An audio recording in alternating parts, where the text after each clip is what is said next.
नवजात शिशु रोग विशेषज्ञ डाक्टर अमित ठाकुर, नाक कान तथा घाँटी रोग विशेषज्ञ डाक्टर राम कुमार प्रधान र डाक्टर विद्वान कोइराला, दाँत तथा गिजा रोग विशेषज्ञ डाक्टर अजय अस्ताना लगायतको टिमले सेवाहरू प्रदान गरिरहेका छन्। यति मात्रै कहाँ हो र, 24 घण्टा इमर्जेन्सी सेवा, एनआइसियु, आइसियु तथा सिसियुको सुविधा, echo, video endoscopy, digital x-ray र गुणस्तरीय ल्याबको सेवाहरू एकै ठाउँमा। विस्तृत जानकारीका लागि सम्पर्क Prabhu hospital and research centre private limited, Panitanki 8, Birgunj barrack road. Website प्रभुहोस्पिटल.org। फोन नम्बर 051 520 259 र 520 269। प्रभु हस्पिटल, दीर्घायु भव।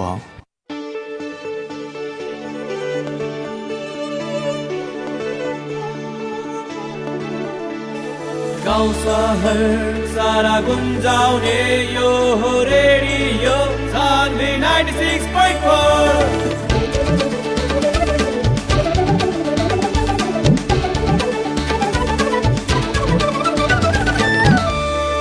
रेडियो सान्वी 96.4।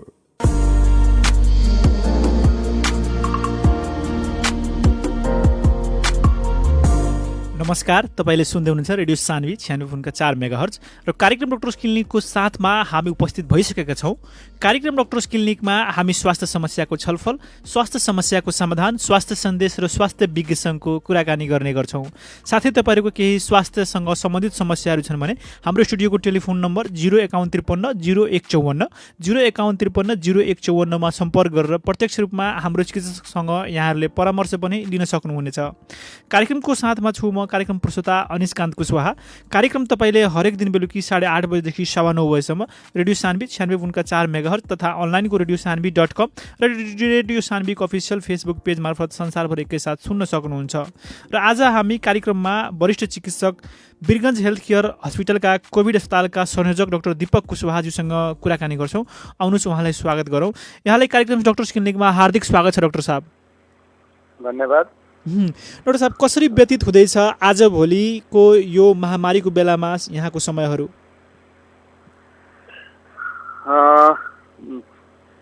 समयहरू अब बिरामी कोभिडका बिरामीहरू अब बिरगंज हेल्थ केयरमा जुन कोभिड बिरामीहरू राखिएरै छ त्यो त्यसको कोअर्डिनेट गर्दै संयोजकको रूपमा काम गर्दै बिरामीको हेरचाहदेखि अरू सब व्यवस्थापन, बिरामीको व्यवस्थापनदेखि लिएर सब चिज व्यवस्थापन गर्दै दिनचर्याहरू बितिरहेछ। डाक्टर साहब, जस्तै अब बिरगंज हेल्थ केयर अहिले कोभिड हस्पिटलको रूपमा चाहिँ स्थापित छ र त्यहाँ हजुर नै एउटा अस्पतालको संयोजकको रूपमा हुनुहुन्छ। त्यो एउटा नयाँ जुन मेडिसिन एउटा रेमडेसिभिर भन्ने एउटा नामक औषधिको कुराकानी गरिएको थियो, त्यो औषधि त्यहाँ उपलब्ध छ कि छैन? औषधि उपलब्ध थियो है, बिचमा औषधि उपलब्ध गराइएको थियो। बिरगंज हेल्थ केयरका अनरले नै, मालिकले नै त्यो औषधि उपलब्ध गराउनु भएको थियो र त्यहाँबाट त्यो औषधि 2टा फर्म एउटा फिलअप गरेर र त्यो फर्ममा साइन गराएर कुन डोज कहिले दिने भनेर त्यो एक प्रति पेसेन्ट पार्टीसँग र एक प्रति चाहिँ त्यहाँ राख्ने गरी त्यो फर्म फिलअप गराएर र त्यसको रेकर्ड फेरि नै मन्त्रालयलाई दिएर त्यो रेकर्ड चाहिँ पठाएर त्यसरी नै औषधि फेरि मगाउने व्यवस्था मिलाइएर त्यो औषधि त्यहाँ एभाइलेबल गराइएको थियो। डाक्टर साहब, यो कोभिडको जो एकदम सिकिस्त बिरामी हुनुहुन्छ उहाँहरूको लागि यो औषधि रेमडेसिभिर कतिको फलदायी छ त? यो धेरै जसोमा हामीले फलदायी भएको भेट्यौँ है। जस्तो सुरुमा धेरै नै मोर्टालिटीहरू भइरहेको थिए। हजुर हजुर। जस्तो धेरै नै बिरामीहरू, सङ्क्रमित बिरामीहरू सरकारहरू पनि यसलाई व्यवस्थापन गर्न एकदम धौधौ परिरहेको छ। यस्तो अवस्थामा एउटा गम्भीर किसिमकै जिम्मेवारी पाउनु भएको छ यहाँले र एउटा अस्पतालको संयोजकको रूपमा, कोभिड अस्पतालको चाहिँ संयोजकको रूपमा काम गर्दाखेरि अनेक कुराहरू हुन्छन्, कर्मचारी व्यवस्थापनदेखि लिएर आपूर्ति व्यवस्थापनका कुराहरू, सङ्क्रमितहरूको आवश्यकता व्यवस्थापनका कुराहरू पनि हुन्छन्। त्यहाँ कसरी यी कुराहरूले यहाँले म्यानेज गरिराख्नु भएको छ? यसमा सबको सहयोग एकदम राम्रो पायौँ है हामीले। जस्तो हाम्रो हस्पिटलका अनरदेखि लिएर सबसे ठुलो भूमिका उहाँको थियो।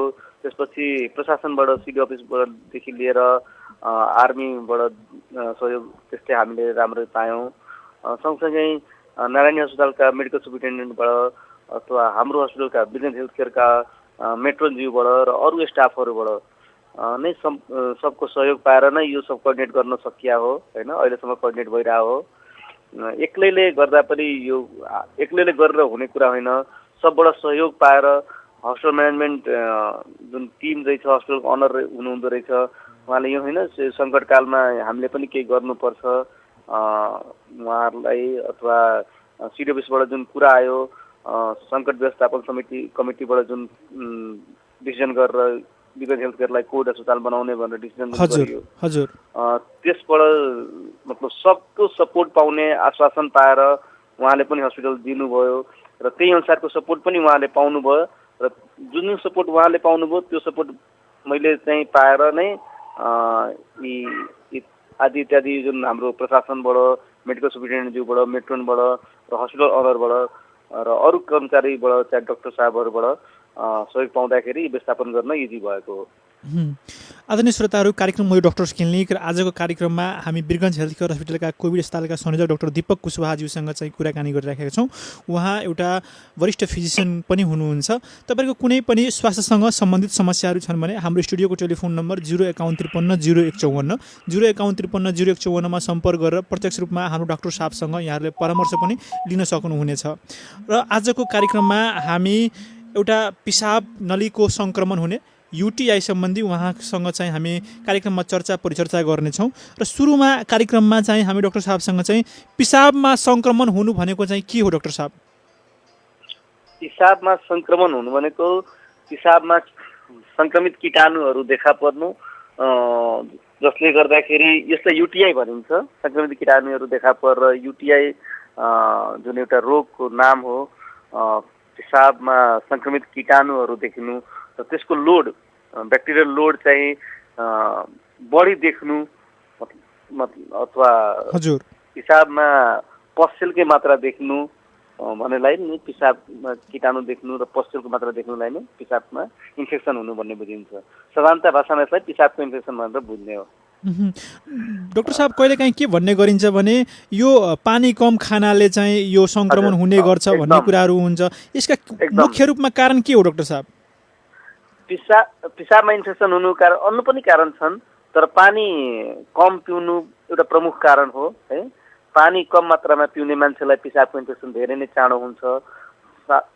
त्यही भएर पनि होला गर्मीयाममा सुन्नुभयो होला, गर्मीयाममा पसिनाहरू जुन बढी खलखल निस्किन्छ र पानीको मात्रा यदि हामीले पानी कम पिएछौँ भने त्यस्तो बेलामा पिसाबको इन्फेक्सन हुने चान्सेस बढ्छ। सँगसँगै अरू रोगहरूमा पनि यो सब बढ्ने गर्छ, जस्तो पिसाबको इन्फेक्सन हुनु। तर पानी कम पिउनु, डिहाइड्रेसन भन्नाले जुन हामीले पसिना धेरै निस्किनु र पानीको मात्रा कम हुनु, शरीरमा पानी कम सेवन गर्नु, त्यो एउटा ठुलो लक्षण, ठुलो कारण बन्न जान्छ पिसाबको इन्फेक्सन हुनमा। डाक्टर साहब, यो जुन समस्या छ, यो पिसाबको सङ्क्रमण, यो महिला वा पुरुष कसलाई बढी हुन्छ? यस्तो बढी चाहिँ मात्रामा महिलालाई हुने हो है। र त्यस्तै यदि उमेर पुगिसकेका जस्तो 50 वर्षभन्दा माथि पुगिसकेका पुरुषलाई पनि त्यतिकै सम्भावना हुन्छ पिसाबमा इन्फेक्सन हुनलाई। तर बढी मात्रामा भन्ने हो भने महिलालाई बढी देखिने हो। मान्छे विशेष गरेर चाहिँ महिलाहरूले चाहिँ बढी हुने हो। यसको कारण के हुन सक्छ डाक्टर साहब? महिलाले चाहिँ बढी हुने, पुरुषले चाहिँ कम हुने? एक त महिलाको जुन युरेथ्रा हुन्छ त्यो सानो हुन्छ मेलभन्दा। पिसाब नली, पिसाबको नली जुन हामी भन्छौँ, युरेथ्रा जुन भन्छ हामीले, त्यस्तो चाहिँ सानो हुनु कारण एउटा इन्फेक्सन सोर्स चाहिँ छिटै त्यहाँ माथि पुग्नु, त्यो एउटा सोर्स अफ इन्फेक्सन भएकोले महिलाहरूमा बढी हुने हो। र जुन मैले भने कि पुरुषहरूमा जुन यो बढी हुने कारण 50 वर्षभन्दा माथिमा, त्यसको कारण एउटा प्रोस्टेट हो। मेल पुरुष मान्छेमा प्रोस्टेट ग्ल्यान्ड जुन हुन्छ त्यो बढेको कारणले गर्दा अथवा त्यसको प्रोस्टेट ग्ल्यान्ड बढ्नुको कारणले गर्दा इन्फेक्सन भएर, प्रोस्टेटाइटिस भएर पिसाबको इन्फेक्सन पनि बढ्ने चान्सेस बढी भएकोले उहाँहरूमा वृद्ध अवस्थामा पुरुषमा पनि त्यतिकै चान्सेस बढेर जान्छ। डाक्टर साहब, अब प्रसङ्गवश यहाँले प्रोस्टेट ग्रन्थीको कुरा निकाल्नुभयो। अब हाम्रो श्रोताहरू यो कार्यक्रम सुनिराख्नु भएको छ, थोरै मात्रामा चाहिँ प्रोस्टेट ग्रन्थीको चाहिँ एउटा पुरुष शरीरको लागि चाहिँ कति महत्त्वपूर्ण रहेको छ, थोरै बताइदिनु होला नि। प्रोस्टेट ग्रन्थि हाम्रो शरीरमा हुनु आवश्यक अङ्गकै रूपमा हो है, त्यो हुन्छ नै।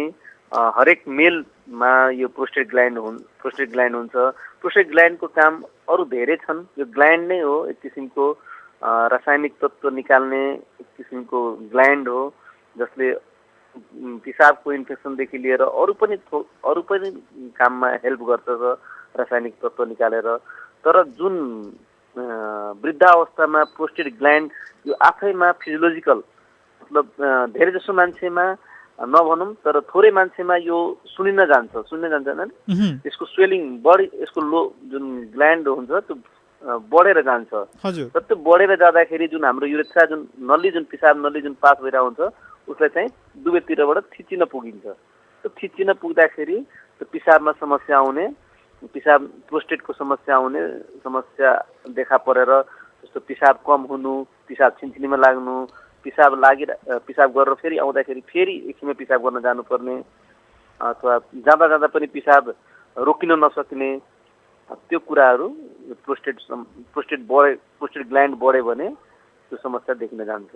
डाक्टर साहब, यो पिसाबको सङ्क्रमण हुँदाखेरि चाहिँ कहिलेकाहीँ चाहिँ ढाड दुख्ने, कहिलेकाहीँ चाहिँ एकदमै त्यो पिसाबको अङ्ग चाहिँ दुख्ने, यसका लक्षणहरू के हुन सक्छ डाक्टर साहब? कम्मर दुख्ने भन्नुभयो तपाईँले, सही कुरा हो होइन। सँगसँगै पिसाबको इन्फेक्सन हुँदाखेरि पिसाब पोल्नु, पिसाब गर्दाखेरि पिसाब पोल्नु, पिसाब नली पोल्नु, अथवा पिसाबको अगाडि भाग, मूत्र नलीको अगाडिको भाग चाहिँ पोल्नु हो। सँगसँगै त्यसले गर्दाखेरि ज्वरो आउनु, बान्ता हुनु, ज्वरो आउँदाखेरि काम ज्वरो भएर ज्वरो आउनु, जिउ काम्ने गरी भएर ज्वरो आउनु, अनि बान्ता पनि हुनु, सँगसँगै पेटको तल्लो भाग दुख्नु र सँगसँगै ढाड पनि दुख्नु। महिलाहरूमा ढाड दुख्ने कमन हुन्छ, मतलब धेरैलाई देखिन्छ भन्नाले थोरै मात्रामा पुरुषलाई पनि ढाड दुख्ने हुन्छ। तर तल्लो भाग, पेटको तल्लो भाग दुख्नु, ज्वरो, काम ज्वरो आउनु, बान्ता हुनु, यसका चाहिँ प्रमुख लक्षणहरू हुन्। र पिसाब पोल्नु, पिसाब गर्दाखेरि पिसाबको भाग पोल्नु। डाक्टर साहब, जस्तै अहिले यो कोभिड सङ्क्रमणको बेलामा चाहिँ जुनसुकै कारणले ज्वरो आउँदा पनि यसलाई कोभिडसँगै नै दाँजेर हेरिदेऊ रहेछ। र अहिलेको समयमा यो विषम परिस्थितिमा यदि कसैले पिसाबको सङ्क्रमण भएर ज्वरो आएको छ भने ती बिरामीलाई चाहिँ कसरी यहाँहरूले जाँच पडताल गरेर पत्ता लगाउनुहुन्छ कि यो पिसाबकै सङ्क्रमणको कारणले हो? होइन, ज्वरो महामारीको बेलामा ज्वरो आउँदाखेरि सोच्नु स्वाभाविक हो, पहिलो चिज महामारीकै सोच्ने हो। तर यदि लक्षण बताइरहेछ बिरामीले कि होइन मलाई पिसाब नली पोलिरहेछ, पिसाब फेर्दाखेरि पोलिरहेछ, अथवा काम ज्वरो आइरहेछ, बान्ता भइरहेछ भनेपछि हामीले सिम्पल एउटा पिसाबको जाँच गरेर यसलाई पत्ता लगाउन सक्छौँ है। पिसाबको जाँच गरेर पत्ता लगाउन सकिन्छ। एकछिन 10 मिनटको काम हो। पिसाबको जाँच गरेर एउटा पत्ता लगाउन सकिन्छ कि पिसाबको इन्फेक्सन भएको हो, पिसाबको इन्फेक्सनले कारणले गर्दाखेरि यो ज्वरो आएको हो कि अरू रोगको महामारीले हो, अथवा अरू अन्य रोग ज्वरोको कारणले गर्दाखेरि यो रोग आएको हो। डाक्टर साहब, कहिलेकाहीँ चाहिँ यो पिसाबको जाँच गर्दाखेरि यसमा 2 किसिमको जाँच गरिदो रहेछ। एउटा चाहिँ साधारण रूपमा छिटो हुने र एउटा चाहिँ 3 दिनमा हुने। यो चाहिँ 2 किसिमको जाँचले चाहिँ के भिन्नता देखाउँदो रहेको छ? पिसाबको कल्चर भन्छ त्यसलाई। जस्तो हामीले एकछिनमै जाँच गरेर पत्ता लगाउने जुन एउटा पिसाबको इन्फेक्सन भएको बुझिन्छ, जसबाट पिसाबको इन्फेक्सन बुझिन्छ, त्यहाँदेखि ब्याक्टेरिया जुन ग्रोथ भएको ब्याक्टेरिया जुन देखिन्छ त्यहाँ, त्यसलाई कल्चरमा राखेर, कल्चर मिडियामा राखेर त्यहाँ ग्रोथ गराइन्छ कि कतिको ग्रोथ भइरहेछ ब्याक्टेरियाहरू त्यहाँ। र त्यो ब्याक्टेरियल ग्रोथहरू जुन भइरहेछ, जहाँ ब्याक्टेरियाहरू बढिरहेछन्, त्यो 2 दिन अथवा 48 घन्टा अथवा 72 घन्टामा कतिको बढे त, र कुन एन्टिबायोटिक हामीले कुन औषधि दिँदाखेरि त्यो एन्टिबायोटिक जसँग त्यो काम गर्दो रहेछ, सेन्सिटिभ रहेछ, अथवा कुनै रेजिस्टेन्ट रहेछ, यानि कि त्यो एन्टिबायोटिक उसले नछुँदो रहेछ उसँग, त्यो रेजिस्टेन्स र सेन्सिटिभ पत्ता लगाउनलाई पनि त्यो कल्चर गर्नुको मेन उद्देश्य रहेछ। त्यही भएर हामीले 48 घन्टा अथवा 72 घन्टापछि पनि एउटा पिसाबको जाँच गर्ने गरी पठाउँछौँ र त्यो कल्चर अनुसार त्यसलाई ट्रिटमेन्ट मोडिफाई गर्नलाई हामीलाई हेल्प हुन्छ। आदरणीय श्रोताहरू, कार्यक्रम सहयोग डक्टर्स क्लिनिक र आजको कार्यक्रममा हामीसँग वरिष्ठ फिजिसियन डाक्टर दीपक कुशवाहाजी हुनुहुन्छ। तपाईँको कुनै पनि स्वास्थ्यसँग सम्बन्धित समस्याहरू छन् भने हाम्रो स्टुडियोको टेलिफोन नम्बर 05153 0154 05153 0154मा सम्पर्क गरेर प्रत्यक्ष रूपमा हाम्रो चिकित्सकसँग यहाँले परामर्श पनि लिन सक्नुहुनेछ। र अहिलेको यो बेला चाहिँ हामी डाक्टर साहबसँग चाहिँ युटिआई अर्थात् पिसाब नलीको सङ्क्रमण, पिसाबमा हुने एक किसिमको सङ्क्रमणको बारे चाहिँ उहाँसँग चर्चा परिचर्चा गरिराखेका छौँ। र अहिले हामी कुराकानीलाई अगाडि बढाउँदै अब डाक्टर साहबसँग पुनः हामी बुझ्न जाँदैछौँ। डाक्टर साहब, यो पिसाबसँगै कहिलेकाहीँ यो सङ्क्रमणको बेलामा चाहिँ पिसाब सँगसँगै कहिलेकाहीँ चाहिँ रगत पिप पनि आउने हुन्छ। यो ज्यान जाने खतराको लक्षण हो अथवा के हो डाक्टर साहब? ज्यान जाने खतराकै लक्षण त एकदमै नभनिहालौँ है। तर रगत आउनु, पिसाबसँग रगत आउनु भनेको कहीँ न कहीँ पिसाब नलीमा अथवा किडनीमा, जुन किडनीबाट जुन नली निस्किया हुन्छ पिसाब नली, त्यो आएर जुन पिसाब थैलीमा खुल्ल्या हुन्छ र त्यो थैलीबाट चाहिँ पिसाब नली हुँदै पिसाब बाहिर जुन निस्किन्छ, यसको मतलब किडनीदेखि लिएर युरेटर, किडनीको नली जुन निस्केर पिसाब थैलीमा जुन खुलिरहेको हुन्छ त्यहाँ कहीँ न कहीँ स्टोन हो कि भन्ने एउटा मतलब पत्थरी हो कि भन्ने एउटा सङ्केत मिल्दो रहेछ। पिसाबमा रगत आउँदो रहेछ भने। हुन त सामान्यतः कहिले काहीँ फिजियोलोजिकल पनि हुन्छ। जस्तो महिनावारी आएको बेलामा फिमेललाई, महिलालाई पिसाबमा पनि रगत आउनुहुन्छ देखा पर्छ र त्यो हामीले हिस्ट्रीबाट नै साधारणतः सोधेर नै महिना भएको हो कि होइन, रक्तस्राव भएको होइन भनेर सोधेर त्यहाँ चाहिँ एक्सक्लुड गर्न सकिन्छ। तर यदि पिसाबमा रगत आइरहेछ भनेपछि कहीँ न कहीँ पिसाब नली अथवा किडनीमा पत्थरी हो कि होइन भने अरू रगत आउनु कारण, अब जस्तो तपाईँले जाने गरी भन्नुभयो जानको जोखिममा भएको, जस्तो किडनीको नै क्यान्सर कतै देखियो कि अथवा ब्लड डिसअर्डरहरू, जस्तो रक्त जुन प्लेटेड जुन हामी भन्छौँ त्यो कम भएर रगतलाई रोक्न नसकेर जमाउने शक्ति कम भएर त्यस्तो अवस्थामा ज्यानको जोखिम हुनसक्छ। अथवा त्यो पत्ता लगाउनलाई पनि हामीले एउटा यो पिसाबको मा रगत आएको भनेर देख्न सकिन्छ। अर्को कुरा जुन पिप भन्नुभयो आउनलाई, त्यो पिप आयो भने जहाँ पनि अब पिसाबमा इन्फेक्सनमा अथवा कतै पनि शरीरको जुन सुकै ठाउँमा पिप जम्मा हुनु भनेको मतलब इन्फेक्सन हो। इन्फेक्सन मतलब सङ्क्रमित बढी भएको हो र त्यो कीटाणु पत्ता लगाउनलाई हामीले पिसाबको कल्चर गरेर पत्ता लगाउन सक्छौँ कि कतिको लोड छ, त्यहाँ ब्याक्टेरियल लोड कतिको छ। र पिप आयो भने साधारणतः हामीले यतिकैबाट बुझ्छौँ कि यहाँ कहीँ पिप छ भने, पस्सेलहरू देखा परिरहेछ पिसाबमा भनेपछि त्यो मान्छेलाई ज्वरो आउँछ, ज्वरो आउँछ, बान्ता हुने, पेट दुख्ने त्यो हुन्छ। त्यही भएर त्यो सोर्सले पनि मान्छेलाई सेप्टिसेमियामा जाने चान्सेस हुन्छ। र त्यस्तो बेलामा सेप्टिसेमिया मतलब शरीरमा ब्लडमा कीटाणु जानु भनेको मतलब शरीरमा कीटाणु फैल्नु मतलब त्यो सेप्टिसेमियामा गएपछि त्यो चाहिँ जानमा जोखिम पर्न सक्ने हुन सक्छ। डाक्टर साहब, कहिलेकाहीँ चाहिँ एउटा रोगसँगै अर्को पनि कहिलेकाहीँ चाहिँ थप हुने प्रक्रिया रहेको हुन्छ। जस्तै एउटा भनौँ न पिसाबको सङ्क्रमण छँदैछ, यो सँगसँगै अन्य रोगहरू, यौनजन्य रोगहरू पनि हुने सम्भावना बढेको हुन्छ। यो युटिआईसँग चाहिँ के रोगहरू लाग्ने सम्भावना बढेको हुन्छ डाक्टर साहब? जस्तो युटिआई रोगसँग साधारणतः भन्नु पर्दाखेरि चिनी रोग, जस्तो डायबिटिज जुन हामी मधुमेह जुन भन्छौँ, मधुमेह अथवा डायबिटिज अथवा चिनी रोग जुन भन्छौँ त्यो कमन एसोसिएसन हो है। जस्तो डायबिटिज भएको मान्छेलाई युटिआई हुनु भनेको धेरै कमन हो, फ्रिक्वेन्टली हो है। त्यही भएर डायबिटिज कुनै बिरामीलाई मधुमेहको रोग छ, डायबिटिज छ भने त्यो बिरामीको पिसाबको जाँच गरेर अथवा पिसाबको इन्फेक्सनको रुल आउट गर्नै पर्ने हुन्छ। त्यस्तै अर्को जस्तो महिलामा प्रेग्नेन्सी भन्नु पर्यो, जो गर्भावस्थामा, त्यस्तो बेला पनि पिसाबको इन्फेक्सन हुने चान्सेस एकदमै धेरै बढ्छ महिलाहरूमा। त्यस्तै वृद्धावस्थामा पुरुषहरूमा प्रोस्टेट यदि छ, प्रोस्टेटको समस्या छ भनेपछि पिसाबको इन्फेक्सन हुने चान्सेस एकदमै बढ्छ होइन। प्रोस्टेट क्यान्सर छ, प्रोस्टेटको ग्रन्थि बढ्या छ भनेपछि पिसाबको इन्फेक्सन हुने चान्सेस बढ्छ नै। त्यही भएर त्यो चाहिँ एउटा हामीले ध्यानमा राख्नुपर्ने हुन्छ र त्यो रोगहरूलाई सँगसँगै रुल आउट गर्नुपर्ने हुन्छ। सँगसँगै जस्तो अरू जस्तो मान्छेले अरू यौन सम्पर्क मल्टिपल सेक्स पार्टनरहरूसँग गर्दाखेरिको अनि त्यसमा युटिआई हुने चान्सेस बढी हुन्छ। डाक्टर साहब कहिलेकाहीँ चाहिँ यो समस्या भइराख्दाखेरि चाहिँ अब अनेक किसिमका बिरामीहरू यहाँको ओपिडीमा अथवा भनौँ न अस्पतालमा आउने होलान्। अब यो रोगको उपचार कसरी गर्नुहुन्छ यहाँले? खासै गाह्रो छैन यो रोगको उपचारमा। पिसाबको इन्फेक्सन भनेको एकदमै ठुलो कुरा त होइन है, तर सिम्पल हिस्ट्रीबाट पिसाबको लक्षणबाट हामीले उहाँको सोध्छौँ कि लक्षणबाट नै उहाँबाट थाहा हुन्छ कि यो पिसाबको इन्फेक्सन हो। त्यसबाट सिम्पल एउटा पिसाबको जाँच गर्न पठाइन्छ अथवा कल्चर गर्न पठाइन्छ र पिसाबको इन्फेक्सन अनुसार रिपोर्ट आएपछि त्यो अनुसार एन्टिबायोटिक दिन्छ र पानीको मात्रा खानुहोस्, बढी मात्रामा पानीको मात्रा बढाउनुहोस् भनेर भनिन्छ र हिडडुल पनि त्यतिकै, एक्टिभिटी पनि त्यतिकै बढाउनुहोस्, धेरै बेर एकै ठाउँमा नबसिराख्नुहोस्, आफ्नो एक्टिभिटी पनि बढाउनुहोस् र पानीको मात्रा बढाउनुहोस्। जस्तो 3 देखि 4 लिटर कमसेकम पानी दिनको खानुहोस्। त्यसपछि एन्टिबायोटिक दिने गर्छौँ। एन्टिबायोटिक दिएर कल्चरको रिपोर्ट वेट गर्छौँ। कल्चरको रिपोर्ट आएपछि त्यो अनुसार ट्रिटमेन्ट मोडिफाई गर्ने गरी उपचार हामीले सरल तरिकाबाट उपचार गर्ने गर्छौँ।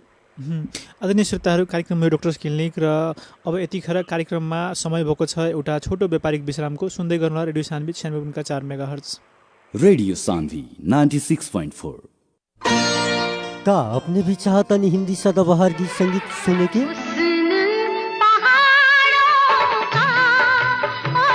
तो हमने के फोन करी कार्यक्रम सान्वी सदाबहार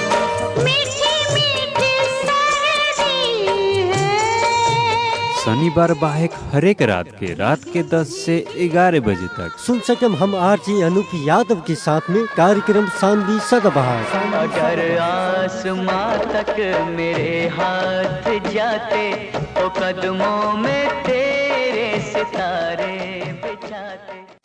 आफ्टर एसई के पढ्ने? खै के पढ्ने? एजुकेसनमा कन्फ्युजन, त्यसमाथि आजको प्रतिस्पर्धात्मक युग। What's about technical education? Technical education स्वदेश वा विदेश, जहाँ कहीँ रोजगारीको लागि सही शिक्षा, प्राविधिक शिक्षा।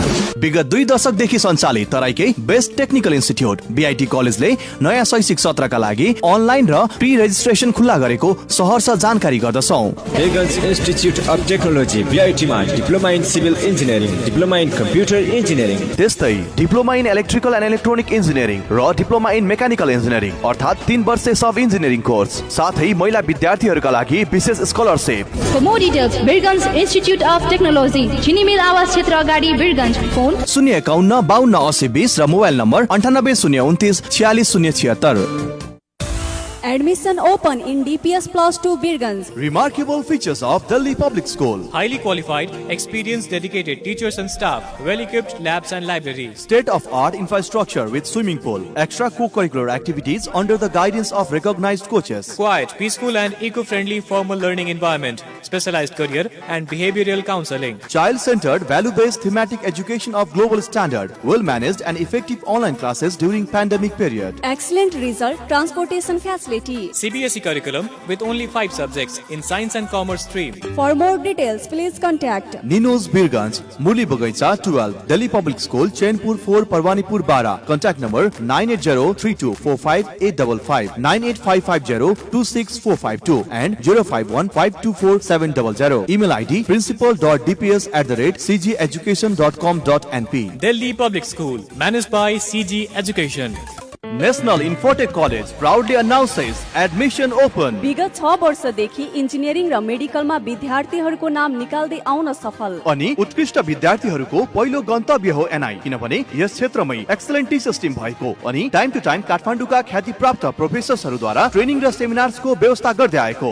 शान्त र विशिष्ट अनुशासनमा उत्कृष्ट उदाहरण बनेको, आफ्नै सुविधा सम्पन्न अत्याधुनिक भवन भएको, air condition lab, well equipped लाइब्रेरीका साथै आवश्यक पाठ्यपुस्तक कलेजले नै प्रदान गर्दै आएको। ट्रान्सपोर्टेसन र स्पोर्ट्स फेसिलिटीका साथै 100% सम्म स्कलरशिपको व्यवस्था भएको यस नेशनल इन्फोटेक कलेजले गर्वका साथ नयाँ शैक्षिक सत्रका लागि कक्षा 11 मा एडमिसनको लागि अनलाइन प्री रेजिस्ट्रेसन खुल्ला गरेको छ। प्री रेजिस्ट्रेसनका लागि नेशनल इन्फोटेक कलेजको फेसबुक पेजमा गई अनलाइन फर्म फिल अप गर्न सक्नुहुनेछ। विस्तृत जानकारीका लागि सम्पर्क national infotech college, Kavi Shiromani टोल, inner bypass Birgunj. Phone number 051 41 72 00। NI, an exclusive college for science and technology. We offer highest standards of education with excellent results.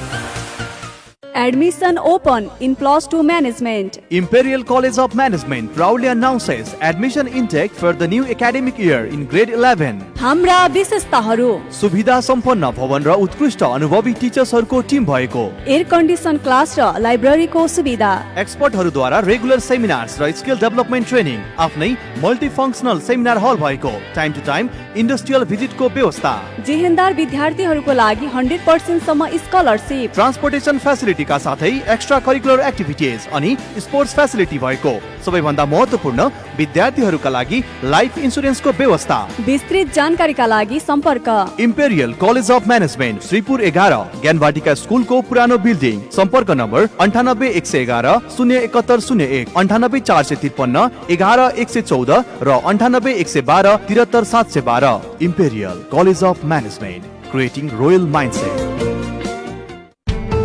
Birgans College proudly announces online admission intake for +2 in Management, Law, Education and Journalism for the academic year 2077. 100% सम्म scholarship सुविधा भएको त्रिभुवन युनिभर्सिटीबाट मान्यता प्राप्त बिर्गन्स कलेजले शैक्षिक सत्र 2077 का लागि online admission खुल्ला गरेको छ। अनलाइन फर्म www.birganscollege.com अथवा बिर्गन्स कलेज प्राइभेट लिमिटेडको एप डाउनलोड गरी पनि भर्न सक्नुहुनेछ।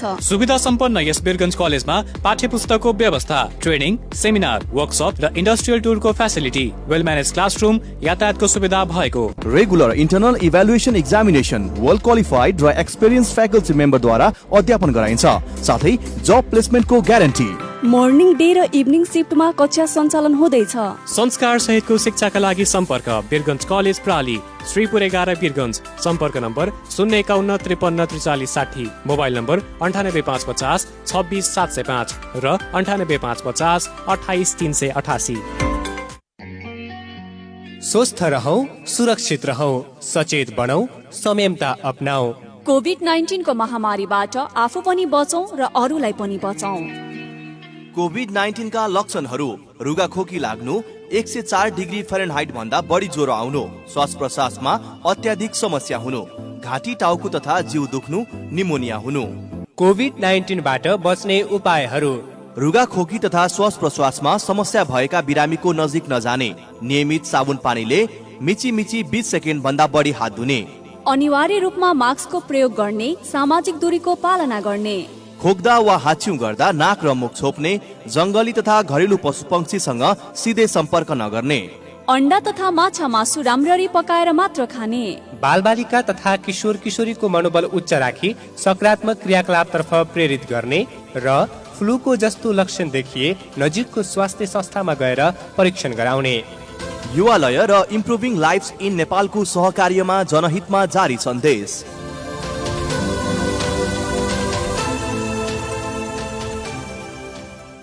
Congratulations to all SCE graduates. Birgans Public College, the best way school in the region. सन् 2018 र 19 को द बेस्ट बिज स्कुल अफ प्रोभिन्स 2 बाट सम्मानित, साथै प्रदेश नम्बर 2 के एकमात्र आईएसओ मान्यता प्राप्त कलेज हो बिर्गन्स पब्लिक कलेज। यसै शैक्षिक सत्र 2077 का लागि बिर्गन्स पब्लिक कलेजले कक्षा 11 मा व्यवस्थापन संकायका लागि मर्निङ अनि डे शिफ्टमा भर्ना खोलेको जानकारी गराउँदछौँ। साथै यही शैक्षिक सत्रबाट कम्प्युटर विषय पनि अध्यापन गराइनेछ। एडमिसन फर्म र प्रोस्पेक्टस यही असार 17 गतेबाट वितरण भइरहेको छ। प्रोस्पेक्टस फारम र थप जानकारीका लागि सम्पर्क Birgunj public college, main building, Panitanki 10 Birgunj. सम्पर्क नम्बर 051 53 21 98 र 051 69 10 85। बिर्गन्स Public College, the Institute of Management, where professionals are born.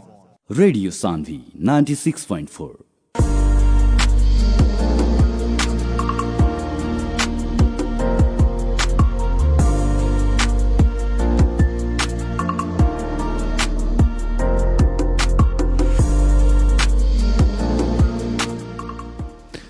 स्वागत छ यहाँलाई कार्यक्रम डाक्टर्स क्लिनिकमा। यो छोटो व्यापारिक विश्रामपछि आजको कार्यक्रममा हामी वरिष्ठ फिजिसियन डाक्टर दीपक कुशवाहाजीसँग कुराकानी गर्दैछौँ। आउनुहोस् उहाँलाई यो छोटो व्यापारिक विश्रामपछि पुनः स्वागत गरौँ। डाक्टर साहब, स्वागत छ यो छोटो व्यापारिक विश्रामपछि। धन्यवाद। डाक्टर साहब, हामीले अहिले भर्खरै पिसाबको सङ्क्रमण अर्थात् युटिआई सम्बन्धी कुराकानी गऱ्यौँ। अब एउटा छोटो रूपमा चाहिँ जुन डिसेन्ट्री आउँ भन्ने गरिँदो रहेछ, यसको बारेमा पनि हाम्रो श्रोताहरूले हामीले बताउन चाहन्छौँ यो कार्यक्रमको मार्फत। यो साधारण भाषामा आउँ भनेको के हो डाक्टर साहब? आउँ भनेको साधारण भाषामा पखाला लाग्नु र पखाला सँगसँगै दिशा पनि आउनु, दिशामा रगत आउनुलाई आउँ भनिन्छ। दिशा सँगसँगै दिशा फ्रिक्वेन्सी त बढ्नु नै हो, दिशाको धेरै पटक आउनु सँगसँगै दिशामा यदि रगत आइरहेछ अथवा सिँगान जस्तो चिप्लोपन देखिरहेछ भने त्यसलाई आउँ भनिन्छ। डाक्टर साहब यो भोजपुरी भाषामा चाहिँ के भनिन्छ नि यसलाई? भोजपुरी भाषामा के भन्ने, जस्तै एउटा भनिन्छ पेटझरी, मलजारी, यस्ता मलजारी नै भनौँ लोकल भाषामा चाहिँ हैन। अब यो चाहिँ यो किन हुन्छ डाक्टर साहब, के कारणले गर्दाखेरि हुन्छ यो? अब आउँ भनेको जति यो खानपिनको कारणले हुने हो, पानीको कारणले हुने हो। सफा पानी नखाइदिएर जताततैको होटलको खाना, अनहाइजेनिक रूपमा बनाएको खानाहरूबाट सर्ने रोग नै हो यो एक किसिमको।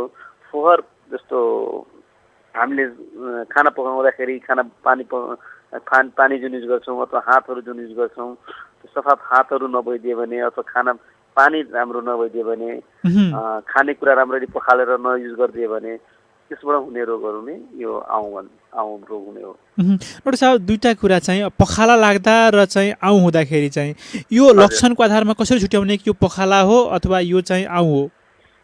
पखाला लाग्दाखेरि सिम्पली साधारणतः धेरैचोटि दिशा जानु नै मात्र हो है। त्यसमा चाहिँ दिशाको मात्रा धेरै हुनु हो, त्यसमा खालि दिशा पनि हुनसक्छ, पानी पनि हुनसक्छ। तर आउँमा जस्तो हामीले जुन भर्खरै भन्यौँ, आउँमा चाहिँ रगत पनि जाने गर्छ।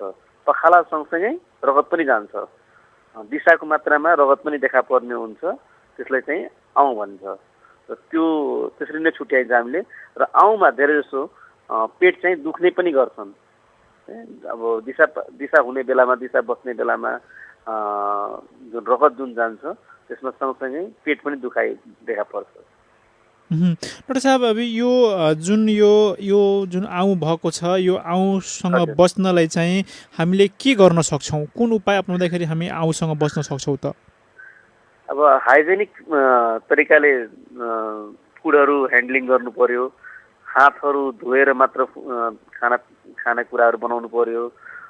सागसब्जीहरू बनाउँदाखेरि एकदमै धेरै मात्रामा धोएर सागमा रहेका जस्तो धेरै कीटाणुका अन्डाहरू अथवा यता बसिरहेका हुन्छन्, तिनीहरूलाई धेरै पटक धोएर नै बनाउनु पर्यो। त्यसै गरेर हामी साधारणतः के देख्छौँ भने जसरी हामीले राम्ररी खाना पकायौँ, फुडलाई खानेकुरालाई राम्ररी ह्यान्डल गऱ्यौँ, हाम्रो हात पनि सफा छ भनेपछि यो आउँ हुने सम्भावना कमै हुन्छ। र आउँ हामीले घरमा भएको खानेकुराहरू धेरै सो पकाएर खाँदाखेरि आउँ हुने सम्भावना कम हुन्छ। तथापि होटलको खानेकुराहरू, बाहिरको खानेकुराहरू हामी बाहिर जुन चटपटेहरू खाएर, होटलको खानेकुराहरू खाएर जुन रफ ह्यान्डलिङ गरेका हुन्छन्, जुन बाटोमा बेच्दै हिँडेका हुन्छन्, त्यस्तो खानेहरू खाँदाखेरि आउँ हुने सम्भावना बढ्छ। डाक्टर साहब यसमा चाहिँ आउँमा चाहिँ जीवनजलको कतिको प्रभावकारिता रहन्छ? झाडा पखाला जस्तै हो यो पनि है। झाडा पखाला पनि हाम्रो जिउबाट पानीको मात्रा लस हुनु हो धेरै मात्रामा, जस्तै त्यो पखालाको माध्यमबाट होस् या बान्ता गरेर होस्। त्यही भएर जीवनजल एकदमै उपयुक्त मानिन्छ। जीवनजल दुवै आउँमा पनि र झाडा पखालामा पनि दुवै नै उपयुक्त मानिन्छ। सबसे पहिले जीवनजल नै हामी लिने हो। जीवनजल नभएको खण्डमा सिम्पली नुन, चिनी र पानीमा घोलेर पनि पिउन सकिन्छ। एनी हाउ पानीको मात्रा हामीले बढाउनु पर्यो शरीरमा। डाक्टर साहब अब यतिखेर चाहिँ हामी कार्यक्रमको अन्त्यमा छौँ। अन्त्यमा रेडियो सान्वी सुनिरहनु भएका सम्पूर्ण श्रोताहरूलाई यहाँले के भन्न चाहनुहुन्छ? सबै श्रोतालाई धेरै धेरै धन्यवाद। र तपाईँलाई रेडियो सान्वीले मलाई आज यो निम्त्याएर यहाँ यो 2 शब्द राखिदिनु भएको, राख्नलाई मलाई अवसर प्रदान गर्नुभएकोमा तपाईँको सम्पूर्ण युनिटलाई, रेडियो सान्वीको सम्पूर्ण युनिटलाई धेरै धेरै धन्यवाद दिँदै र सम्पूर्ण श्रोताहरूले सुनिदिनु भएकोमा धेरै धेरै धन्यवाद दिँदै अहिले पनि हामी कोभिडको महामारीमा, जुन कोभिड-19 को महामारीमा जुन हामी जुझ्दैछौँ, त्यो सरकारले भने जतिको नियम पालनाहरू गरेर, मास्कहरू लगाएर, सोसल फिजिकल डिस्टेन्सिङहरू मेन्टेन गरेर सेनिटाइजरको मात्रा प्रयोग गरेर पटक साबुन पानीले जुन हात धोएर र अरू प्रशासनिक जुन हामीलाई प्रशासनबाट जुन भइरहेको कुराहरू छ त्यो कुराहरू पालना गरिदिएर नै अगाडि हामी बढौँ र यसैले गर्दा नै हामी यो महामारीलाई जित्न सक्छौँ र जित्ने पनि छौँ। समय बित्दै जाँदा हामी जित्छौँ नै यो महामारीलाई, तर सावधानी चाहिँ अपनाऊँ र यदि सकिन्छ भने कम मात्रामा बल्ल बाहिर निस्कौँ, होइन भने घरमै बसौँ, सुरक्षित बसौँ। त्यही भन्दै म यो आफ्नो सब श्रोतावर्गहरूलाई धन्यवाद दिँदै म आज बिदा हुन चाहन्छु। हस्त अत्यन्तै व्यस्त समयको बावजुद पनि हामीलाई दिनुभएको महत्त्वपूर्ण समय अनि महत्त्वपूर्ण विचारको लागि तपाईँलाई धेरै धेरै धन्यवाद। धन्यवाद। आदरणीय श्रोताहरू, कार्यक्रम डाक्टर क्लिनिकको आजको अङ्कमा हामीले वरिष्ठ फिजिसियन डाक्टर दीपक कुशवाहाज्यूसँग कुराकानी गऱ्यौँ। हाम्रो कार्यक्रम तपाईँलाई कस्तो लाग्छ कृपया प्रतिक्रिया दिन नभुल्नुहोला। फेरि अर्को अङ्कमा फरक अतिथिका साथ उपस्थित हुने बाचा गर्दै प्रविधिका अनुपसँगै म कार्यक्रम प्रस्तुता अनिश कान्त पनि बिदा हुन्छु। सुन्दै गर्नुहोला रेडियो सान्वी 96.4 मेगाहर्ज। नमस्कार, शुभरात्रि।